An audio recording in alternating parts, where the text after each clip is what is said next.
दोस्तों मैं पिछली वीडियो में बता रहा था कि जड़त्व ये क्लास नाइन्थ का जो है फिजिक्स है।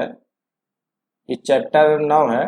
इसमें जो है मैं यहाँ तक जो है जड़त्व तथा द्रव्यमान तक बताया था। तो दोस्तों इसके आगे जो है बता रहा हूँ जड़त्व तथा द्रव्यमान क्या है। अभी तक दिए गए सभी उदाहरणों और गतिविधियों से ज्ञात होता है कि प्रत्येक वस्तु अपनी गति की अवस्था में परिवर्तन का विरोध करता है, चाहे वह विरामावस्था में है हो या गतिशील। वह अपनी मूल अवस्था को बनाए रखना चाहती है। वस्तु का यह गुण उसका जड़त्व कहलाता है। क्या सभी वस्तुओं का जड़त्व समान होता है? हम जानते हैं कि पुस्तकों से भरे बक्से को धक्का देने की अपेक्षा खाली बक्से को धक्का देना आसान होता है। उसी प्रकार हम एक फुटबॉल को किक लगाते हैं तो वह दूर चली जाती है, जबकि अगर हम उतनी ही बल से उतने ही बड़े पत्थर पर किक लगाएं तो हो सकता है कि वह खिसके भी नहीं। हो सकता है कि ऐसा करते समय हमें चोट लग जाए। क्रियाकलाप 9.2 में हम 5 रुपए के सिक्के के स्थान पर यदि कम द्रव्यमान के सिक्कों का प्रयोग करते हैं तो हम पाते हैं कि उसी क्रिया को करने में हमें कम बल की आवश्यकता होती है। एक ठेला गाड़ी को चलाने के लिए जितने बल की आवश्यकता होती है उतना बल यदि किसी रेलगाड़ी पर लगाया जाए तो उसकी गति में ना के बराबर परिवर्तन होगा, क्योंकि ठेला गाड़ी जो होता की तुलना में रेलगाड़ी अपनी गति में कम परिवर्तन चाहती है। इस प्रकार हम कह सकते हैं कि रेलगाड़ी का जड़त्व ठेला गाड़ी से अधिक होता है। यानी रेलगाड़ी का जो होता है जड़त्व होता है वो ठेला गाड़ी से अधिक होता है। इससे स्पष्ट है कि भारी वस्तुओं का जड़त्व अधिक होता है। जिसका द्रव्यमान जितना ज्यादा है, आप समझ सकते हैं, जिसका द्रव्यमान मास ज्यादा है उसका जड़त्व ज्यादा होगा। मात्रात्मक रूप से किसी वस्तु का जड़त्व उसके द्रव्यमान से मापा जाता है। अतः हम जड़त्व और द्रव्यमान को निम्न रूप से परिभाषित कर सकते हैं। किसी भी वस्तु का जड़त्व उसका वह प्राकृतिक गुण होता है। किसी वस्तु का जड़त्व जो होता है वह प्राकृतिक गुण होता है कि जो उसकी विरामा या गति की अवस्था में परिवर्तन का विरोध करता है। इस प्रकार किसी वस्तु का द्रव्यमान उसके जड़त्व की माप है। यानी कि जितना उसका द्रव्यमान है उतना ही उसका जड़त्व होता है, उसी रेशियो में उसका जड़त्व। तो दोस्तों यहाँ पे जैसे प्रश्न है, निम्न में से किसका जड़त्व अधिक है? एक रबर की गेंद एवं उसकी आकार का पत्थर। तो जाहिर सी दोस्तों है कि जो रबर का गेंद है उसका जड़त्व कम होगा और पत्थर का जड़त्व ज्यादा होगा। एक साइकिल एक रेलगाड़ी, साइकिल का जड़त्व कम होगा, रेलगाड़ी का जड़त्व ज्यादा होगा। 5 रुपए का सिक्के का एक रुपए का सिक्के का जो है जड़त्व, यानी जो हल्का होगा मास में उसका जड़त्व कम होगा। नीचे दिए गए उदाहरण में गेंद का वेग कितनी बार बदलता है जानने का प्रयास करें। फुटबॉल का एक खिलाड़ी गेंद पर किक लगाकर गेंद को अपनी टीम के दूसरी के पास पहुंचाता है तो दूसरा खिलाड़ी उस गेंद को किक लगाकर गोल की ओर पहुंचाने का प्रयास करता है। विपक्षी टीम का गोलकीपर गेंद को पकड़ता है और अपनी टीम के खिलाड़ी की ओर किक लगाता है। इसके साथ ही उस कारक भी पहचान करें जो प्रत्येक अवस्था में प्रदान करता है। तो दोस्तों यहाँ पे जो है गति का जो है द्वितीय नियम क्या है इसके बारे में चर्चा करते हैं। गति का द्वितीय नियम यानी second law of the motion, ये गति का नियम।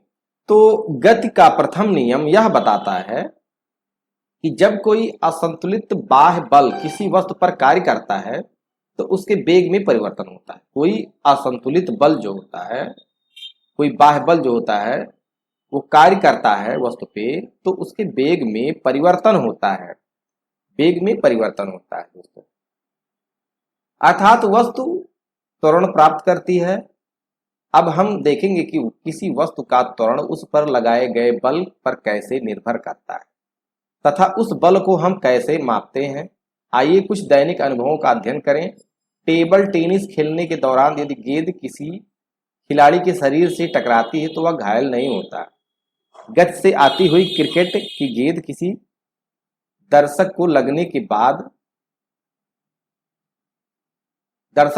बाद उसे घायल कर सकती है।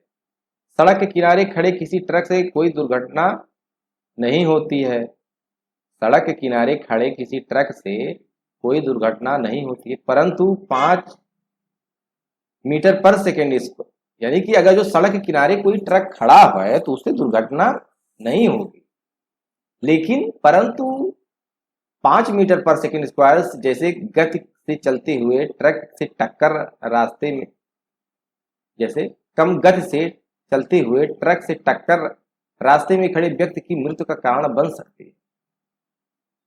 यानी कि यदि 5 मीटर पर सेकेंड स्क्वायर से भी गति चल रहा है तो मृत्यु का कारण बन सकती है। एक छोटे द्रव्यमान की वस्तु जैसे गोली को अगर बंदूक से तीव्र वेग से छोड़ा जाए तो वह किसी भी व्यक्ति की मृत्यु का कारण बन सकता है। इससे पता चलता है कि वस्तु के द्वारा उत्पन्न प्रभाव वस्तु के द्रव्यमान एवं वेग पर भी निर्भर करता है। अब दोस्तों यहाँ पे द्रव्यमान पे तो निर्भर करता ही है, अब यहाँ पे वेग पर भी निर्भर करता है। किसी वस्तु के द्वारा उत्पन्न प्रभाव वस्तु के द्रव्यमान एवं वेग पर निर्भर करता है। इसी प्रकार यदि किसी वस्तु को त्वरित किया जाता है तो अधिक वेग प्राप्त करने के लिए अधिक बल की आवश्यकता होती है। यानी कि किसी वस्तु को त्वरित करने के लिए हमें उतने बल की आवश्यकता होती है, उसको उतना वेग प्रदान करने के लिए। दूसरे शब्दों में हम कह सकते हैं कि किसी वस्तु के द्रव्यमान एवं वेग से संबंधित एक महत्वपूर्ण राशि होती है, संवेग नाम इसका होता है। यानी कि एक राशि होती है संवेग, जिसको द्रव्यमान और वेग से के गुणनफल के बराबर होता है। किसी वस्तु का जो संवेग होता है उस वस्तु का द्रव्यमान और उस वस्तु के वेग के गुणनफल के बराबर होता है। इस राशि को न्यूटन ने प्रस्तुत किया था। किसी वस्तु का संवेग p, मान लीजिए किसी वस्तु का संवेग p जो है उसके द्रव्यमान m और वेग v के गुणनफल से परिभाषित किया जाता है। यानी कि हम कह सकते हैं दोस्तों ये जो है समीकरण, यानी m बराबर p बराबर mv, यानी मास गुणे वेग, उसका वेग, इसको संवेग इसको बोला जाता है। संवेग में परिमाण और दिशा दोनों होते हैं, क्योंकि वेग जो है आपका एक वेक्टर राशि है, तो इसलिए जो है संवेग जो भी आपका जो है ये हो जाएगा वेक्टर हो जाएगा। संवेग में परिमाण और दिशा दोनों होते हैं, इसकी दिशा वही होती है जो वेग की दिशा होती है। संवेग का यासाई मात्रक जो होता है किलोग्राम मीटर पर सेकेंड, यानी कि किलोग्राम मीटर पर सेकेंड स्क्वायर होता है। यानी कि साधारण सा वेग का जो मात्रक होता है मीटर पर सेकेंड होता है, उसके बाद जो है आपका द्रव्यमान दिया हुआ है उसका किलोग्राम हो जाएगा, तो किलोग्राम मीटर पर सेकेंड आपका हो जाएगा। चूंकि किसी असंतुलित बल के प्रयोग से उस वस्तु के वेग में परिवर्तन होता है, इसलिए यह कहा जा सकता है कि बल ही संवेग को परिवर्तित करता है। यानी कि जो बल ही होता है वो बल ही संवेग को परिवर्तित करता है। एक ऐसी अवस्था के बारे में विचार करें जिसमें खराब बैटरी वाली एक कार को सीधी सड़क पर 1 मीटर पर सेकेंड की गति प्रदान करने के लिए धक्का दिया जाए, जो कि उसके इंजन को स्टार्ट करने के लिए पर्याप्त है। यदि एक या दो व्यक्ति इसे अचानक धक्का दे देते हैं तो यह स्टार्ट नहीं होती, लेकिन कुछ समय तक लगातार धक्का देने से कार उस गति पर आ जाती है। इससे स्पष्ट होता है कि कार के संवेग में परिवर्तन केवल बल के परिमाण से नहीं होता है। यानी कि इससे स्पष्ट होता है कि कार के संवेग में परिवर्तन, यानी कि जो संवेग में परिवर्तन होता है केवल बल के परिमाण से नहीं होता है, बल्कि उस समय से है जिसे समय तक उस बल पर लगाया जाता है। यानी जिस समय तक जो है उस पर बल जो है लगाया जाता है। ऐसा नहीं है कि बस 1 सेकंड में धक्का दे दिए चालू हो गया, ऐसा नहीं है। उसको चलिए हम उसको मान सकते हैं कि ये 10 सेकंड 30 सेकंड तक उसको धक्का दिया गया, उस पर बल लगाया गया, तब जाकर के जो कार जो है स्टार्ट हुआ। बल्कि उस समय से है जिसके समय तक बल लगाया गया, यानी टाइम पर भी निर्भर करता है बल, यानी उसके संवेग तो होता है उसके बल पर भी निर्भर करता है। यानी कि आपका होता है संवेग जो होता है बल द्रव्यमान गुणे वेग होता है। इससे यह भी निष्कर्ष निकाला जा सकता है कि वस्तु के संवेग में परिवर्तन लाने में लगने वाला बल उसकी उस समय दर पर निर्भर करता है। यानी कि उस जो बल होता है उसके दर पर निर्भर करता है जिसमें कि संवेग में परिवर्तन होता है। यानी संवेग में परिवर्तन होता है। यानी कि दोस्तों हम कह सकते हैं जो बल होता है वो ऐसा नहीं होता कि ये निर्भर करता है उस पर लगने वाला जो संवेग परिवर्तन होता है। आपका मान लीजिए संवेग परिवर्तन है P1, P हो गया P1 और P2, यानी कि संवेग परिवर्तन जो होता है एक यूनिट समय टाइम पर जो है, इसको हम डिनोट ऐसे कर सकते हैं। तो गति का द्वितीय नियम यह बताता है कि किसी वस्तु के, अब यहाँ पे दोस्तों मेन मूल चीज पर हम आते हैं कि गति का द्वितीय नियम यह बताता है कि किसी वस्तु के संवेग में परिवर्तन की जो दर होती है उस पे लगने वाले असंतुलित बल की दिशा में बल के समानुपाती होती है। अभी आपको बता दिए ना, यानी कि जो बल होता है वो जो संवेग परिवर्तन की दर है, यानी कि जो उस यूनिट समय में संवेग परिवर्तन की जो दर है उस पर लगने वाला जो बल होता है उसके समानुपाती होता है।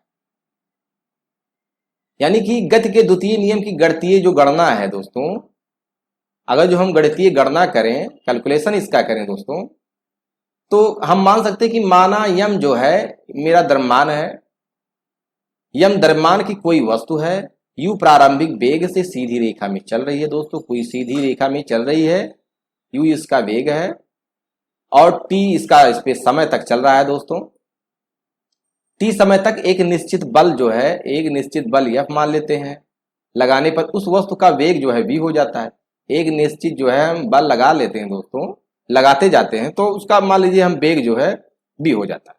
तब इसका प्रारंभिक और अंतिम संवेग जो है प्राप्त करना है। तो प्रारंभिक और अंतिम संवेग जो है हमको प्राप्त करने के लिए दोस्तों, जैसे मान लीजिए हमारा प्रारंभिक वेग जो है u है, तो उसका प्रारंभिक संवेग mu हो जाएगा और उसका अंतिम वेग जो है v है, तो उसका जो है P2 जो है उधर अंतिम संवेग PV हो जाएगा। अब जो है दोस्तों हमको पता है कि जो संवेग में परिवर्तन जो होता है, प्रारंभिक अंतिम संवेग जो है क्रमशः P1 इतना हो जाएगा, संवेग में परिवर्तन। अब दोस्तों संवेग में परिवर्तन क्या होगा मेरा, P2 माइनस P1 कर देंगे। तो P2 माइनस P1 जो होता है यम V और यम कॉमन हो जाएगा V माइनस U। तो दोस्तों ये जो परिवर्तन है आप देख सकते हैं, संवेग परिवर्तन की जो दर होता है, यानी संवेग परिवर्तन, ये तो संवेग परिवर्तन हो गया। अब ये जो है ये चीज यम गुणे बी माइनस ये क्या दर्शा रहा है, ये संवेग परिवर्तन, यानी कितना संवेग परिवर्तन होगा। उसके बाद जो है उसमें हम टी से भाग दे देते हैं दोस्तों, तो संवेग परिवर्तन की दर हो जाती है, संवेग में परिवर्तन की दर हो जाती है। तो आपको पता है कि जो संवेग परिवर्तन की दर है दोस्तों, संवेग परिवर्तन की जो दर होती है वह क्या किसके अनुपाती होती है, वो बल के जो लगाया गया जो बल होता है, फोर्स होता है, उसके अनुपाती होता है। यानी हम कह सकते हैं कि बल जो होता है हमारा वो इसके जो है अनुपाती होता है, यानी इसके क्रम में बढ़ता घटता है। तो यह बराबर जो हमारा हो गया, इसको हम एक कांस्टेंट मान लीजिए, अगर जो हम किसी को समानुपाती कहते हैं तो हम ऐसे डायरेक्टली जो है उसको जो है हम इक्वल नहीं कर सकते हैं दोस्तों। तो यहाँ पे जो है हम एक कांस्टेंट ले लेते हैं के, कि यानी कि कांस्टेंट का गुणा कर देने पर जो है हमारा के एम वी यू हो जाता है। ठीक है, अब देखिए अब आपको पता है कि ये पोर्शन जो है यानी कि ये पोर्शन है वेग परिवर्तन की दर को त्वरण कहते हैं दोस्तों। यहीं से निकला है आपका बल जो होता है, बल का जो है ये गणितीय रूप से जो व्याख्या जो है यहीं से होता है। यानी कि पहले बात तो संवेग पे डिपेंड करता है, यानी कि बल जो होता है उस जड़त्व जो है उसके द्रव्यमान पे डिपेंड करता है और उस पे वेग पर भी डिपेंड करता है। अब चूंकि बल जो है उसके संवेग पर डिपेंड करता है, संवेग परिवर्तन की जो दर होता है वो उस पे लगाए गए बाह्य बल के समानुपाती होता है। तो बाह्य बल जो होता है हम कर दिए, चलिए हम एक इसको समानुपाती जो होता है दोस्तों, समानुपाती जो है हम हटाने के लिए कोई कांस्टेंट के लगा देते हैं, जिससे ये पता होता है कि कांस्टेंट के लगा देने पे, जबकि हमको पता नहीं कांस्टेंट क्या है, कांस्टेंट एक लगा देते हैं जो उसको इक्वल करने के लिए। तो यहाँ पे दोस्तों यफ जो होता है, यफ बराबर हमारा हो जाता है के M B minus U by T. अब दोस्तों इतना पोर्शन बी माइनस यू क्या हो गया, वेग परिवर्तन की दर को त्वरण कहते हैं, आप ये जान चुके हैं दोस्तों। तो हमारा जो है ये जो निकल चुका है बराबर एफ बराबर के एम ए, यानी कि ए क्या हो गया आपका, त्वरण हो गया दोस्तों, ये त्वरण हो गया एम ए। ठीक, उसके बाद जो है यहां पे दोस्तों एक काम करते हैं हम कि यहां पे देखिए बताया गया है ए जो है वेग परिवर्तन की दर अर्थात त्वरण है, तो के एक आनुपातिक स्थिरांक है दोस्तों। यहां पे के एक आनुपातिक स्थिरांक है या कांस्टेंट कह सकते हैं। तो द्रव्यमान और त्वरण के यसाई मात्रक क्रमशः केजी और एमएस स्क्वायर होंगे, यानी कि जो बल का मात्रक कह सकते हैं, यानी कि बल का मात्रक क्या कह सकते हैं, इसका कहते हैं किलोग्राम मीटर पर सेकंड स्क्वायर या न्यूटन। एक शब्द में कह सकते हैं न्यूटन या किलोग्राम मीटर पर सेकंड स्क्वायर, इसका मात्रक होगा दोस्तों। हम बल का मात्रक इस प्रकार लेते हैं कि स्थिरांक के का मान 1 हो जाए। तो जो बल का मात्रक हम इस प्रकार लेते हैं कि स्थिरांक जो है, जो कांस्टेंट हमारा के है, उसका मान जो है 1 हो जाता है, उसका मान 1 हो जाता है। तो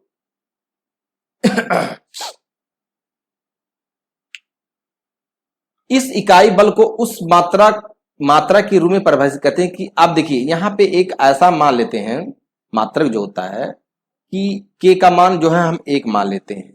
तो अब उस के का वैल्यू जो है निकालने के लिए इस इकाई बल को उस मात्रा के रूप में परिभाषित करते हैं, जैसे 1 किलोग्राम द्रव्यमान वाली किसी वस्तु में, यानी 1 किलो द्रव्यमान वाली किसी वस्तु में 1 मीटर पर सेकंड स्क्वायर का त्वरण उत्पन्न करती है, अर्थात 1 इकाई बल होता है, यानी कि 1 केजी बल, यानी 1 केजी ग्राम के, यानी कि अर्थात इकाई जो है, तो हमारा कांस्टेंट के का जो वैल्यू होता है वो 1 इकाई बल होता है, जो के बराबर होता है 1 इकाई बल होता है, यानी कि 1 किलोग्राम जो होता है, यानी कि वो हो गया 1 ग्राम हो गया, उसके बाद 1 मीटर पर सेकंड स्क्वायर हो गया। इस प्रकार के का मान 1 हो जाता है यहां से, यानी कि के का मान जो है इसको हम वो 1 कर देते हैं।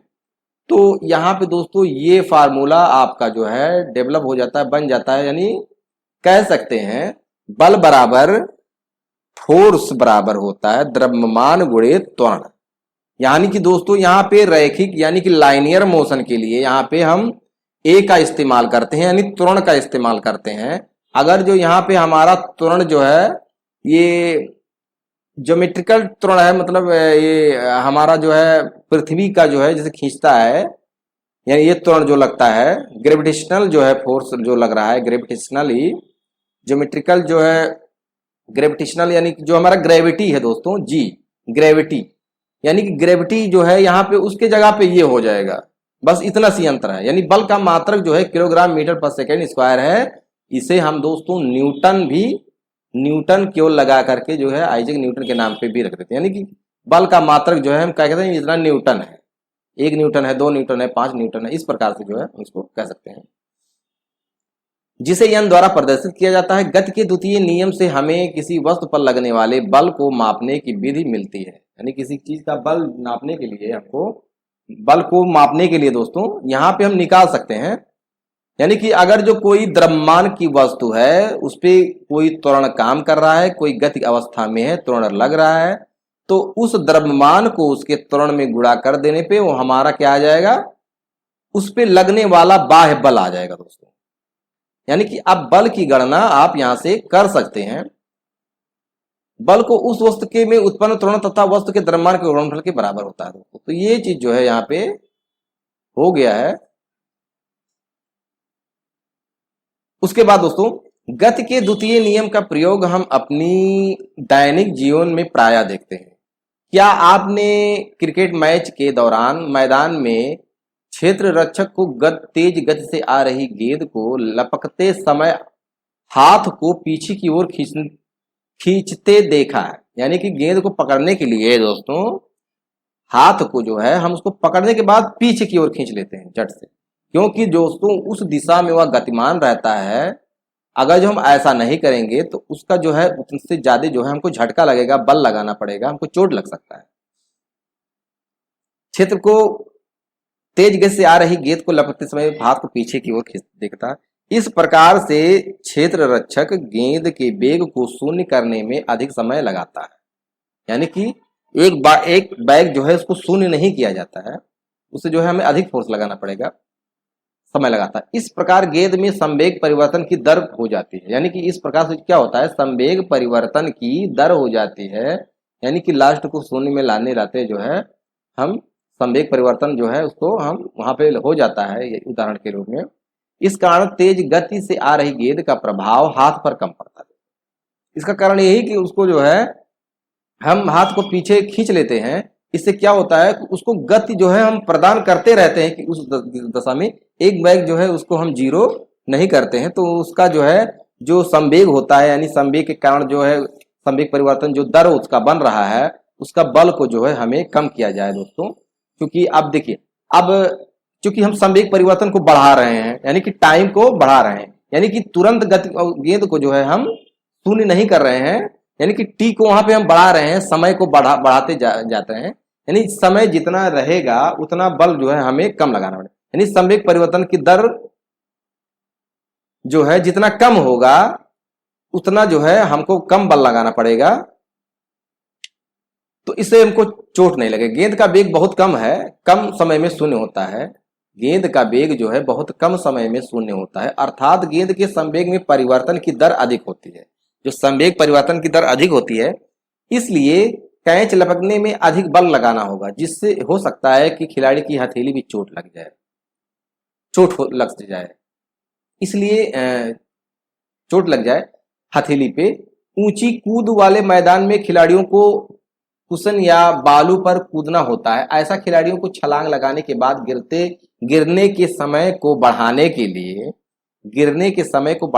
लिए किया जाता है। छलांग लगाने के बाद गिरते समय को बढ़ाने, यानी वही समय को हम बढ़ाते हैं, यानी उसको जो परिवर्तन की दर को जो है हम बढ़ाते जाते हैं, जिससे हमारा उस पर बल कम लगे, जिससे जो बाह्य बल जो है कम लगे, चोट ना लगे। ऐसा खिलाड़ियों की छलांग लगाने के बाद गिरते समय को बढ़ाने के लिए किया जाता है। इस स्थिति में संवेग परिवर्तन की दर कम होती है। सोचो कि कैसे कराटे का एक खिलाड़ी एक ही झटके में बर्फ की एक सिल्ली को तोड़ देता है। जो कराटे का खिलाड़ी होता है वो एक बर्फ की सिल्ली को एक झटके में तोड़ देता है। इसका जो है दोस्तों कारण क्या है, यानी कि बल जो है एक ही झटके में बर्फ की सिल्ली को तोड़ देता है दोस्तों, संवेग उसमें होता है, यानी कि कम बल लगा करके जो है उसको तोड़ देता है।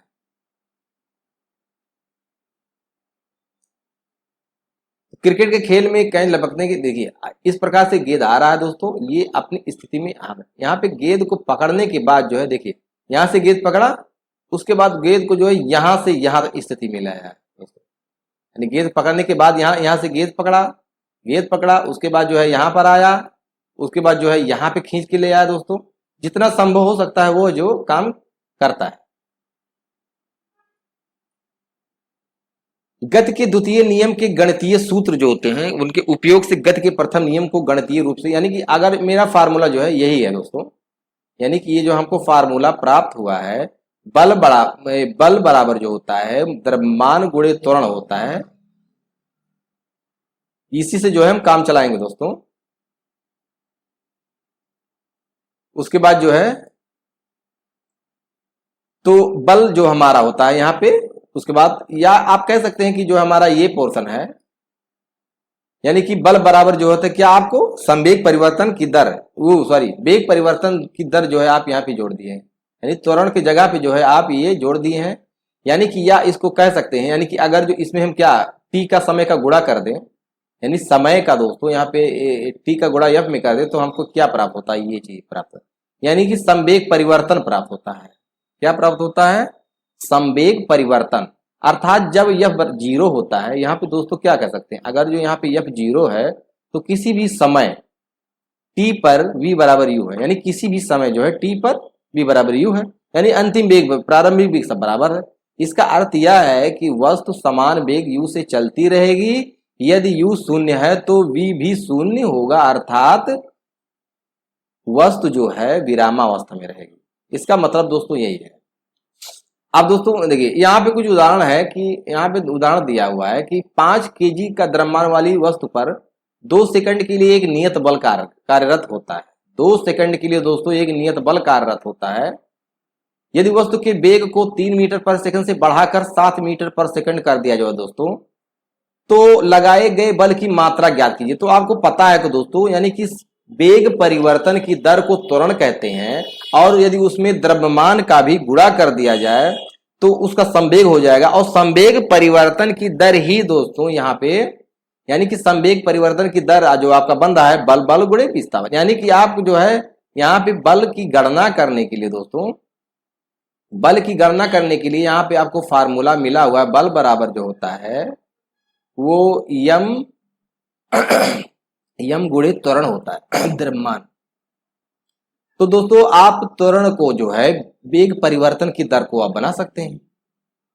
यानी कि यहाँ पे वेग परिवर्तन a बराबर आप लिख सकते हैं v minus U by T, 2 second से भाग दे दिए दोस्तों। तो यहाँ पे उदाहरण में दोस्तों दिया हुआ है तो यानी प्रारंभिक वेग जो है आपका ये है, यानी प्रारंभिक वेग जो है ये दिया हुआ है, अंतिम वेग ये है, और समय जो है 2 सेकंड दिया हुआ है, और द्रव्यमान इतना दिया हुआ है।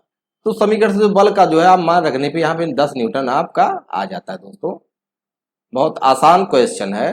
उसके बाद दोस्तों क्वेश्चन जो है 9.2 है, जिसमें अधिक बल की आवश्यकता होगी। यानी किसमें अधिक बल की आवश्यकता होगी? 2 केजी द्रव्यमान वाली वस्तु को 5 मीटर पर सेकेंड स्क्वायर की दर से त्वरित करने में, या 4 किलोग्राम द्रव्यमान वाली वस्तु को त्वरित करने में। तो जाहिर सी बात है दोस्तों, आपको पता है कह रहे हैं कि किसने बल की आवश्यकता होती, तो जाहिर सी बात है कि किसी को त्वरित करने के लिए बल उसके द्रव्यमान पर भी डिपेंड करता है। बल उसके मात्रक भी यानी उसके द्रव्यमान पर डिपेंड करता है। तो जाहिर सी बात है कि 5 किलो को जो है हमने 4 किलो यानी 2 किलो है, उसमें हमको कम बल लगेगा, और 4 किलोग्राम द्रव्यमान वाले को जो है हमको ज्यादा बल लगाना पड़ेगा। या ऐसा 2 किलोग्राम द्रव्यमान वाली किसी वस्तु को 5 मीटर पर सेकंड की दर से त्वरित करने में, और 4 किलोमीटर द्रव्यमान वाली वस्तु को 2 मीटर पर सेकंड की स्क्वायर की दर से त्वरित करने में। तो दोस्तों यहाँ पे जो है द्रव्यमान ज्यादा है तो आपको त्वरण जो है यानी वेग परिवर्तन की दर को बढ़ाना पड़ेगा। और यहाँ पे जो है 4 किलो वाला 2 किलो वाला है तो आप 5 मीटर पर सेकंड स्क्वायर की दर से त्वरित करने में, या 4 किलोमीटर की दर 2 मीटर पर सेकंड त्वरित करने में। तो दोस्तों यहाँ पे आप जान सकते हैं कि 2 किलोग्राम वस्तु है उसको हमको कम जो है यानी कि वेग परिवर्तन की दर जो होता है उसको हमको कम लगाना पड़ेगा, लेकिन द्रव्यमान ज्यादा है तो उसमें बल जो ज्यादा लगना रहा है।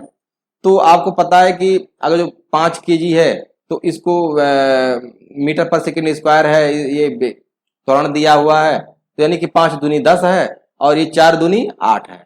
तो आपको पता है कि अगर जो 4 किलोग्राम है और 2 मीटर स्क्वायर की दर से त्वरित करते हैं, तो दोस्तों ये 8 यानी बल जो है हमको 2 किलो वाले में ज्यादा लगाना पड़ेगा, क्योंकि हमको 5 मीटर पर स्क्वायर की दर से त्वरित करना है। और इसमें जो है 4 वाला जो है इसमें 2 लगाना पड़ेगा इसको त्वरित करने में, तो इसमें हमको कम बल लगाना पड़ेगा। तो क्वेश्चन जो है आप देख सकते हैं कि m1 बराबर इतना है, a2 a1 बराबर इतना है। तो इस प्रकार से जो है यहाँ पर निकाल सकते हैं 10 न्यूटन आ गया, और इसका जो है 4 दूनी 8 न्यूटन आ गया। तो जाहिर सी बात आप देख सकते हैं कि इसमें बल किसका बड़ा है, यानी पहले वाले का जो है बल ज्यादा लगाना पड़ेगा, दूसरे वाले का बल कम लगाना पड़ेगा। अर्थात 2 किलो द्रव्यमान की वस्तु को जो है हमको निर्धारित दिया गया है ना कि हमको इतने त्वरण से जो है इसको त्वरित करना है, यानी कि हमको 5 मीटर पर सेकंड की दर से त्वरित करना है, तो निश्चित है बल ज्यादा लगना पड़ेगा। अगर जो हमको कम त्वरण से भेजना होता है तो हमको कम बल लगाना पड़ेगा। तो दोस्तों जो है यहाँ पे क्वेश्चन जो है और दिया हुआ है कि 9 एक कार जो है इसकी स्पीड किलोमीटर पर आवर है, इसकी स्पीड जो है 108 किलोमीटर पर आवर की गति से चल रही है, और ब्रेक लगाने के बाद यह रुकते हैं 4 सेकंड समय लेता है दोस्तों, 4 सेकंड समय लेता है ब्रेक लगने के बाद। कार पर ब्रेक लगाए जाने के बाद लगने वाले बल की गणना कीजिए। दोस्तों जो ब्रेक लगाया जाता है और उसको जो है उसके त्वरण को एकदम जीरो, मतलब यानी माइनस जो त्वरण लग रहा है दोस्तों, उसकी हम बल की गणना करते हैं जो उसके विपरीत डायरेक्शन में लगता है। तो दोस्तों आप देख सकते हैं कि यहाँ पे 1000 kg, आपको पता है कि 1 किलोमीटर में जो होता है उसको जो है हम मीटर पर सेकेंड में कन्वर्ट कर लेंगे कुछ द्रव्यमान।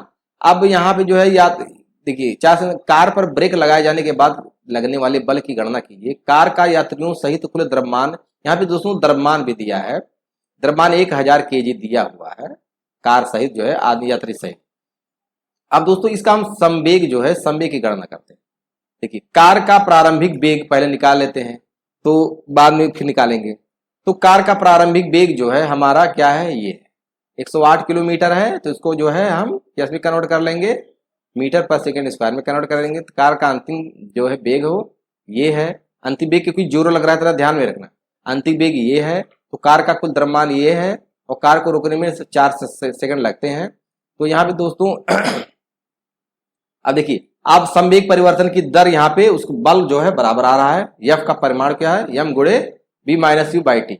अब यहाँ पे दोस्तों 1000 गुणे जो है 0 माइनस 30 इतना कर देंगे, आपका आ जाएगा माइनस 7500 न्यूटन। यानी कि दोस्तों यहाँ पे त्वरण जो है, आपको पता है अंतिम वेग 0 है, तो त्वरण जो है माइनस में आ रहा है। अब यहाँ पे माइनस 75 न्यूटन का मतलब है हमको विपरीत दिशा में लगाना, उसके विपरीत दिशा में लग रहा है। यानी कि कार जिस डायरेक्शन में गति कर रहा है उसके विपरीत डायरेक्शन में 7500 न्यूटन का बल लगाने पर जो है तब जाकर के गाड़ी जो है रुकती है। ऋणात्मक चिन्ह दर्शाता है कि ब्रेक के द्वारा लगाया गया बल गाड़ी की गति के विपरीत दिशा में गति करता है। इसमें कोई कंफ्यूजन नहीं होना चाहिए। उसके बाद उदाहरण 4.5 है, 5 न्यूटन का एक बल किसी द्रव्यमान यम को 10 मीटर पर सेकेंड स्क्वायर का त्वरण देता है। यानी 5 न्यूटन का बल द्रव्यमान m2 को 20, जो द्रव्यमान m2 को 20 मीटर पर सेकेंड स्क्वायर त्वरण देता है। अगर दोनों द्रव्यमानों को एक साथ मिला दिया जाए दोस्तों, तो इस बल के द्वारा क्या त्वरण उत्पन्न होगा। अब दोनों को द्रव्यमान को क्या है, आपको मिला दें, यानी कि 5 न्यूटन का जो बल है कि द्रव्यमान को यमन को 10 मीटर में त्वरण देता है, तथा द्रव्यमान m2 को क्या त्वरण देता है, 20 न्यूटन, यानी कि 5 न्यूटन का बल। अब जो है इसको क्या है, हमको द्रव्यमान को मिला देना है, यहाँ पे द्रव्यमान को मिला देना है दोस्तों। तो देखिए m1 बराबर आप गणना करेंगे f बाई a1, तथा m2 बराबर जो है आपका क्या आ जाएगा, m2 बराबर f बाई a2। यहाँ पे जो है a1 की गणना जो है दिया, a1 दिया हुआ है, a2 दिया हुआ है तथा बल दिया हुआ है दोस्तों। तो इस प्रकार हम m1 बराबर क्या करें, 5 न्यूटन बटे इतना kg आ गया दोस्तों। यानी कि कितना आ गया आपका, m1 हमारा 0.5 यानी आधा किलो आ गया। उसके बाद m2 बराबर 0.25 kg आ गया। अब जब दोनों द्रव्यमानों को एक साथ मिलाया जाएगा तो 75 kg होगा दोस्तों, यानी कि सॉरी 0.75 kg होगा इसका। तो 0.75 kg हो गया दोस्तों। अब पूरे यानी कि 0.57 kg हो गया। अब पूरे द्रव्यमान को जो है 5 न्यूटन बल द्वारा उत्पन्न किया गया त्वरण क्या होगा। अब दोस्तों देखिए, आपका द्रव्यमान मिल गया है, आपको बल पता है, तो आप जो है त्वरण आप पता कर सकते हैं। ए बराबर एफ बाई एम, यानी कि देखिए 6.67 मीटर पर सेकेंड स्क्वायर, यानी इतना त्वरण आपको लगना पड़ेगा दोस्तों। उसके बाद जो है देखिए, एक लंबी मेज पर सीधी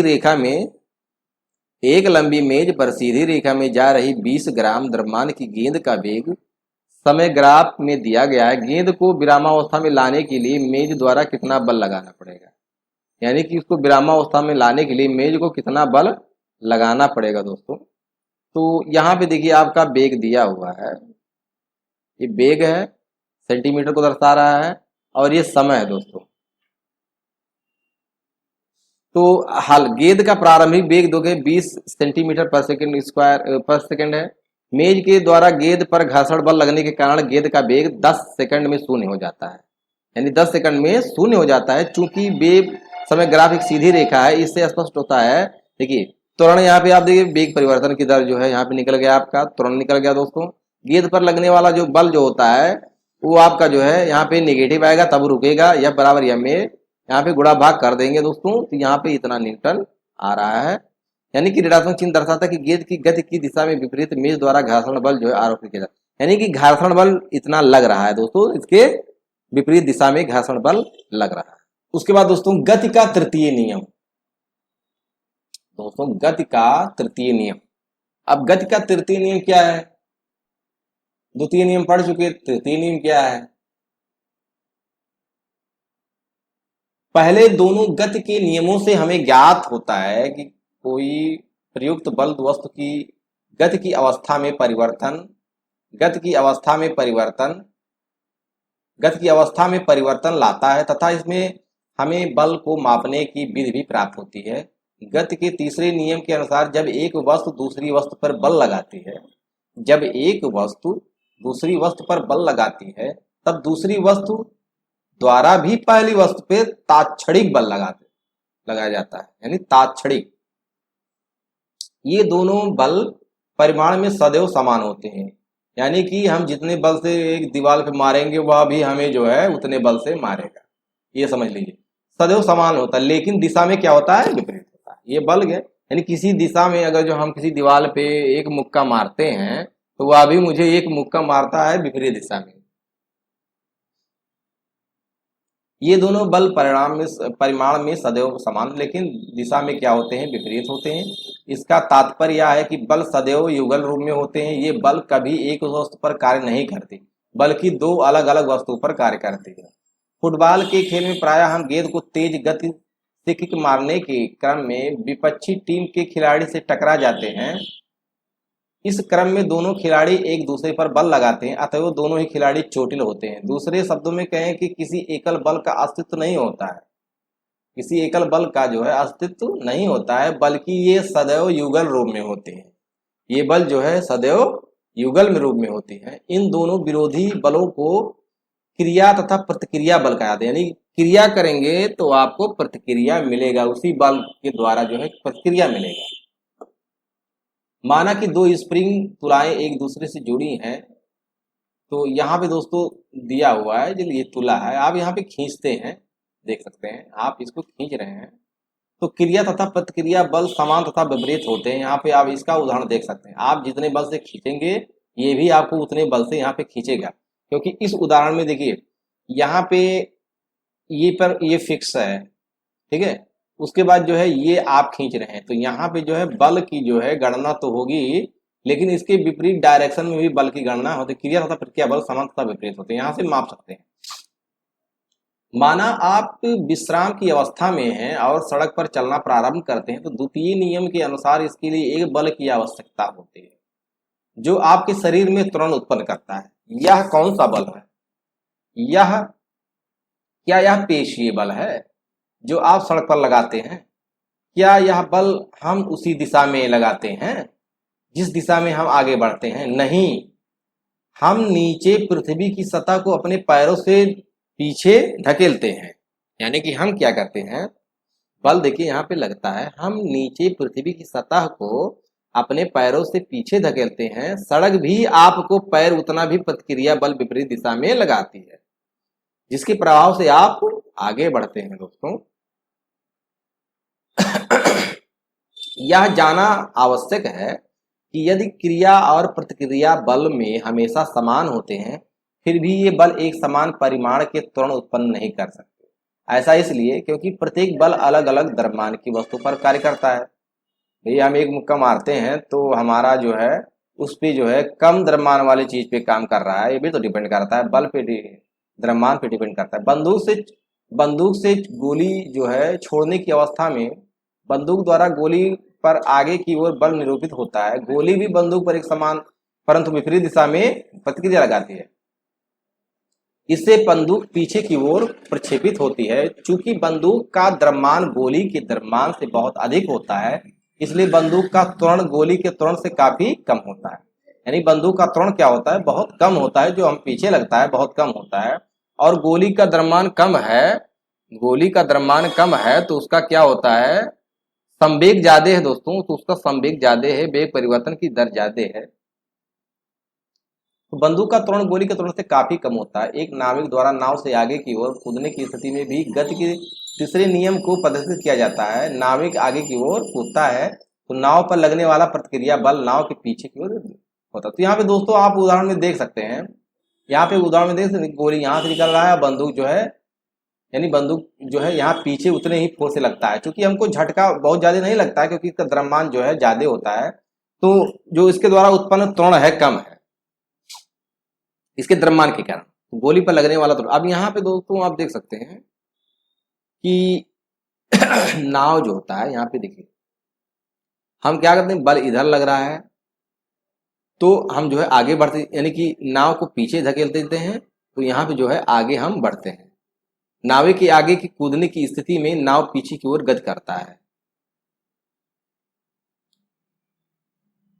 तो यहाँ पे दोस्तों क्रियाकलाप है, आप देख सकते हैं यहाँ पे सब उदाहरण दें। अब दो बच्चों को किसी गाड़ी पर खड़ा कर दिया जाए, संवेग क्या होता है, सॉरी संवेग संरक्षण का नियम, conservation law of momentum, conservation law आप पढ़ेंगे इसमें, यानी मोमेंटम जो होता है संवेग होता है, संवेग संरक्षण यानी कंजर्वेशन लॉ ऑफ मोमेंट। माना कि दो, यहाँ पे कंजर्वेशन लॉ होता है दोस्तों, माना कि दो वस्तुएं, दो गेंदें ए तथा बी जिनका द्रव्यमान यम ए यम बी है, एक ही सरल रेखीय गति में अलग अलग वेग क्रमशः यू ए यू बी से गति कर रहा है। तो एक ही रेखीय में अलग अलग वेग से गति कर रहा है, तो तथा उन पर कोई अन्य असंतुलित बल कार्य नहीं है। माना कि मान लीजिए यू ए, आपको मान सकते हैं कि बड़ा है यू बी से, दोनों गेंदें एक दूसरे से टकराती हैं, जैसा कि आप देख सकते हैं यहाँ पे दोनों गेंदें जो है एक दूसरे से टकरा रही हैं। टक्कर के पहले, यानी टक्कर के पहले जो है आप देख सकते हैं इसका क्या है, वेग ये है, इसका वेग बी है, इसका वेग ज्यादा है, मान लीजिए हम मान चुके हैं। तो टक्कर जो होता है यहाँ पे ए और बी जो है टकराते हैं, तो यहाँ पे आपका देखिए एफ ए बी हो गया, उसके बाद एफ बी ए जो है बल लग रहा है। तो टक्कर के पश्चात, अब टक्कर के पश्चात जो है आपका ए जो है यहाँ पे आ गया और बी जो है यहाँ पे आ गया दोस्तों।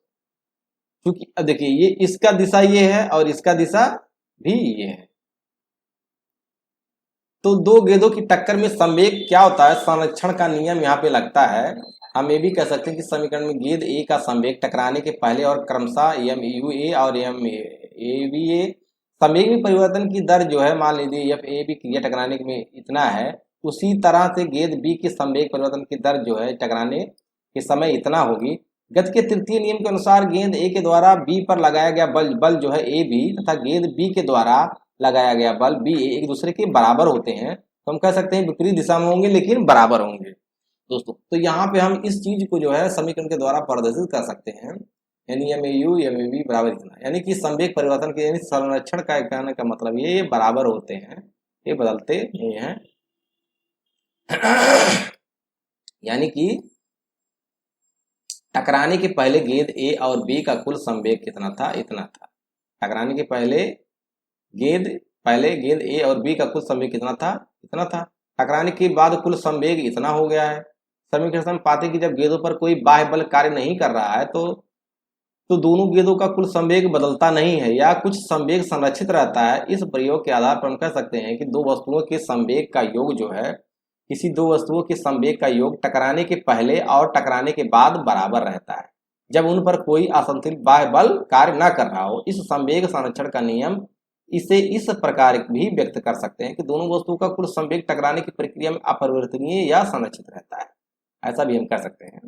यानी कि दोस्तों यहाँ पे कुछ क्रियाकलाप दिए हुए हैं, उदाहरण दिए गए हैं। तो दोस्तों इसको उदाहरण को जो है हम सॉल्व करेंगे अगले वीडियो में दोस्तों, यानी कि जो कुछ भी उदाहरण है, एग्जाम्पल है, हम अगले वीडियो में इसको दोस्तों सॉल्व करेंगे। अब दोस्तों इसका जो है न्यूमेरिकल क्वेश्चन जो है अगले वीडियो में यानी पार्ट 3 में मान सकते हैं। पार्ट 3 में जो है इस क्लास 9th फिजिक्स में जो है चैप्टर 9 का जो है ये पार्ट 2 पोर्शन वीडियो है और जो है पार्ट 3 में इसके क्वेश्चन को सॉल्व किया जाएगा दोस्तों। तो अगर दोस्तों आप सबने हमारे यूट्यूब चैनल को अभी तक सब्सक्राइब नहीं किया तो सब्सक्राइब कर लीजिएगा और हमारे वीडियो को लाइक कीजिएगा, शेयर कीजिएगा दोस्तों। इसी के साथ अगले वीडियो में मिलेंगे। जय हिंद, जय भारत।